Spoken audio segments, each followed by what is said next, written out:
Stand in our way, and our golden age has just begun. This is Human Events with Jack Posobiec. Now it's time for everyone to understand what America First truly means. Welcome to the Second American Revolution. All right, Jack Posobiec back live, Charlie Kirk Studio, Phoenix, Arizona, Human Events Daily. Folks, did you know that in the last 6 weeks, tens of millions of AT&T users had their name, address, and social security numbers leaked? Now, or did you know that the CCP is out there harvesting massive amounts of Americans' personal data to train their DeepSeek and other AI programs? Here's what's happening. When you are online, you're doing work, you're searching things, you might just be interacting with your friends. You don't realize that you need digital camouflage. And unfortunately, we've all learned in the last few weeks that those of us in this industry also need to be careful with our personal information. Well, that's why I've partnered with our newest show sponsor, Patriot Protect. Patriot Protect will protect your personal data from the internet. Whether it's Google, Amazon, or Apple, your personal data will be wiped, so that when you go and use the internet, scammers and cyber criminals like the swatters who came after my family and my parents will not and cannot find your data. You need to take back your security and your privacy. Once Patriot Protect scans and scrubs your personal information, they'll continuously monitor, 24/7 monitoring and protection, your info online, so any instance of a possible data breach is eliminated. This is 24/7, 365 protection for the cost of keeping the porch lights on. The only thing that we know for sure, the only thing worse than getting hacked, is knowing that you could have stopped it and didn't take action when you could have. So go to patriot-protect.com/POSO. Use promo code POSO for 15% off a yearly subscription. That's patriot-protect.com/POSO. Again, promo code POSO for a 15% off a yearly subscription. patriot-protect.com/POSO. Gentlemen, so I want to talk about what pressure points we have on the SPLC, because we do need to look at this in terms of action items. We know these are the bad guys. FBI, you need to drop the relationship. Cash, you did it with the ADL. SPLC is next. As Charlie said, they're number two. Yes, the SPLC is literally number two. Amazon Smile, their charity donation. Why are they partnering with an organization like this? And Andrew, you were just talking in the break about this massive endowment. This is crazy. That they have, that they're keeping like in the Caribbean. Well, so they have, they're headquartered in Alabama, right. And they call it the Poverty Palace, right? Because it's apparently this thing is just gaudy, over the top. Oh, it's enormous. It's absolutely enormous. And in Alabama, of all places. But because anyway, that's where it all started. Well, that's where it all started. And by the way, Alabama. some of these formerly useful organizations have just become so corrupted and twisted over the years. But the SPLC's endowment was reported, get this, at approximately $822 million. And that's for fiscal year ending in 2024. That's nearly $1 billion endowment for the SPLC. And so Blake has brought up a good point that it's basically, it's a money grab scheme that targets boomers with like old school civil rights nonsense that has it's no longer relevant. It's no longer accurate. Direct mail. It's direct mail. So they're fleecing old people, Blake. What's that?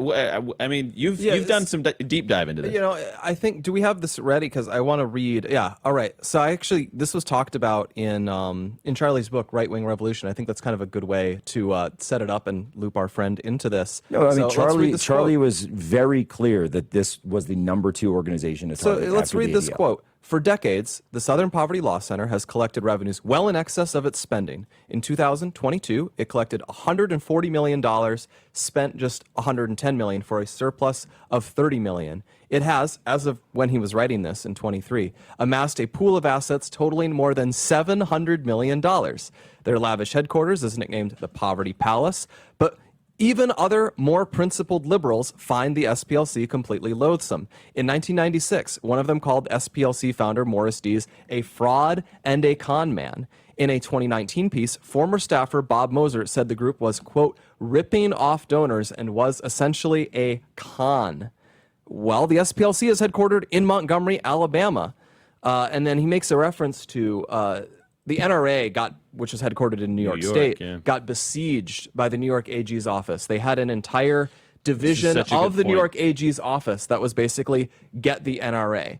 And Bloomberg was very anti-gun. They had a whole operation. He funded this news outlet called The Trace, whose purpose was basically to just write about gun stuff so that over years you'd have this source that you could go to for anti-NRA stuff. No, Blake, I just want to check on this. So that's New York. That's a blue state.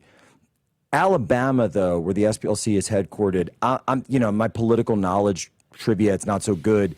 Is Alabama, is that a swing state? Is that a blue state? Where do they sit? I mean, they did elect a Democrat senator in like 2017, Briefly. I believe. Yeah. So here's the thing. Yeah, it's the reddest. No, I want to say this. It's the reddest of the red states, and the Mississippi AG. might have it be. They're right there on Oklahoma. the Gulf of America. Yeah. Right there on the Gulf of America, the reddest of the red states, and the AG is sitting right there overseeing them. We saw what the AG has done in a state like Arizona. They've indicted Tyler, who is currently under indictment in his own state, the minute they got a blue AG by like a couple of hundred votes. Like 230 votes. Yeah, 230 votes. And the first thing they do is start indicting patriots, like our good friend. And we have these guys who are just very clearly, I would say, based on the information that we have in Charlie Kirk's book, the information that came out before about the $30 million in the Caymans, that the great Tyler O'Neill over at Daily Signal, he's written entire books about these guys.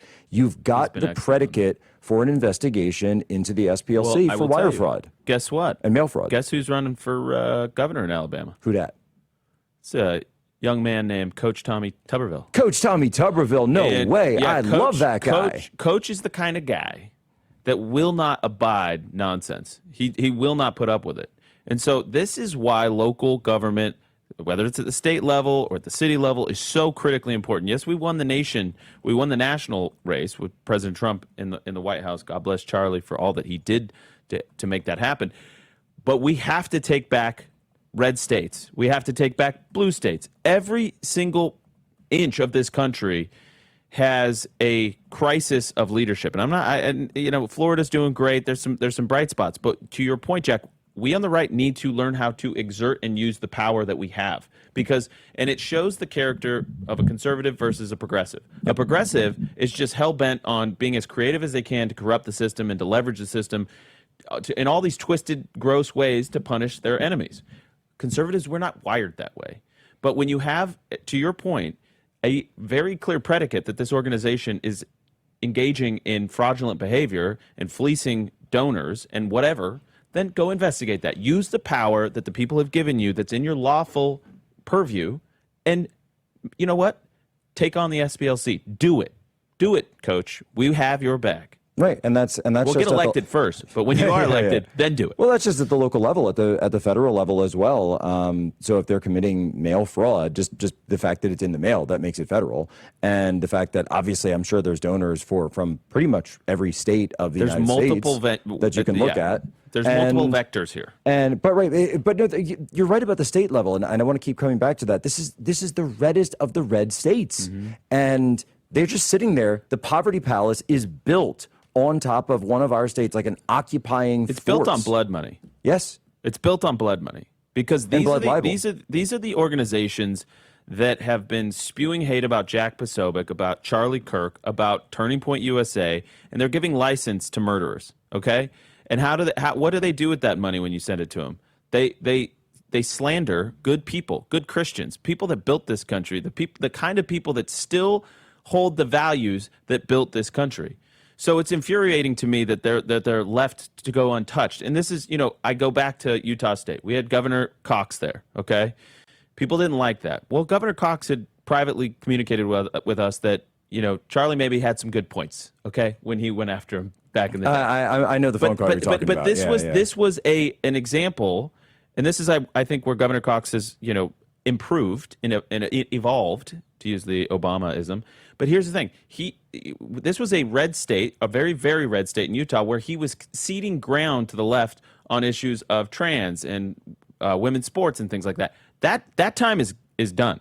If you are a conservative and you are weak or ineffectual about these very key issues, by the way, that are 70-30, 80-20, 90-10, then we have no business with you and we will spit you out. and we will primary you, and we'll replace you with better candidates. Is that a biblical reference, Andrew Colvett? It's a little bit of a If you're lukewarm, yeah, you'll be spit out. But I mean it, because we're sick of it. 100%. And people are getting killed out here. No, and this isn't the first time. So Floyd Lee Corkins back in 2012 was an attempted shooter, wanted to conduct a mass shooting at the Family Research Council in Washington, D.C. And he went and planned to enter the offices of the Family Research Council, who stood for traditional marriage, and he learned about them because of the SPLC's hate watch list. So what he did is he got his gun, he loaded it, he drove to Washington, D.C., but he didn't go to the Family Research Council first. You know what he did first? You know, Blake? What did he do? He went to Chick-fil-A. You know why he went to Chick-fil-A?